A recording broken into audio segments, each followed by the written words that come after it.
दिल्ली सरकार में कानून मंत्री कपिल मिश्रा के खिलाफ कोर्ट ने एफआईआर करने का आदेश दिया है। ये मामला दिल्ली दंगों से जुड़ा है।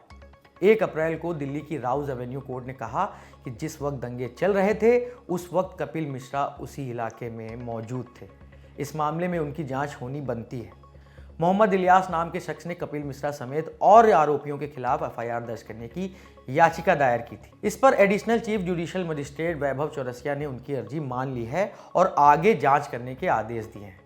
अर्जी मंजूर करते हुए जज ने कहा है कि कपिल मिश्रा के खिलाफ संज्ञेय अपराध बनता है। अगस्त 2024 में दायर की गई इस याचिका में मोहम्मद इलियास ने दावा किया है कि 23 फरवरी 2020 के रोज उन्होंने कपिल मिश्रा और उनके साथियों को करदमपुरी में एक सड़क को ब्लॉक करते हुए देखा था।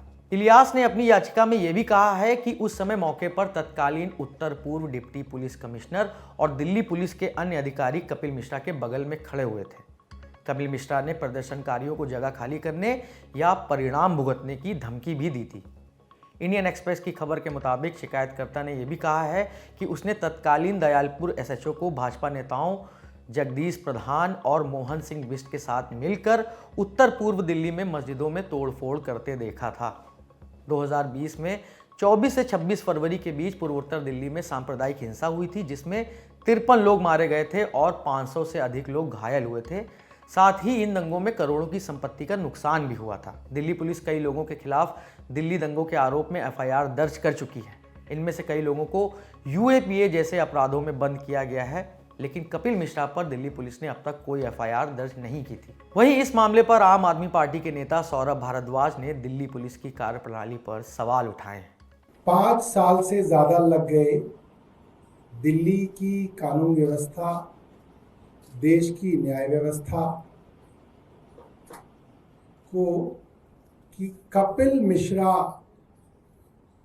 जो भारतीय जनता पार्टी के नेता हैं और दिल्ली सरकार में मंत्री हैं, उनके खिलाफ दिल्ली दंगों के विषय में एफआईआर दर्ज करने के आदेश दिल्ली की राउज एवेन्यू कोर्ट ने दिए। और 26 फरवरी को, जिस दिन अगले दिन दंगा चल रहा था, उस दिन दिल्ली की हाई कोर्ट की डबल बेंच, जिसमें जस्टिस मुरलीधर थे, उन्होंने दिल्ली के special police commissioner Praveer Ranjan साहब को कोर्ट में बुलाया और सॉलिसिटर जनरल यानी कि केंद्र सरकार के सबसे बड़े वकील तुषार मेहता जी से पूछा कि आपने अब तक कपिल मिश्रा के ऊपर एफआईआर क्यों नहीं दर्ज की।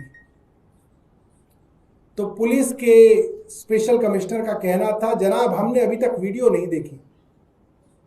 सॉलिसिटर जनरल का भी यह कहना था, उनको इसके बारे में कोई जानकारी नहीं। बेशर्मी है, पूरे देश की मीडिया में वो वीडियो चल रही थी, दिन रात चल रही थी, और स्पेशल पुलिस कमिश्नर दिल्ली की हाई कोर्ट में कह रहे थे कि हमने वो वीडियो नहीं देखी। केंद्र सरकार कह रही थी हमने वो वीडियो नहीं देखी। जस्टिस मुरलीधर ने अपनी कोर्ट में 4 वीडियो चलवाए, जिसमें पहला वीडियो कपिल मिश्रा का था, जिसमें कपिल मिश्रा दिल्ली पुलिस के डीसीपी के साथ खड़े होके अन्य पुलिस वालों के प्रोटेक्शन में उन्होंने हेट स्पीच दी।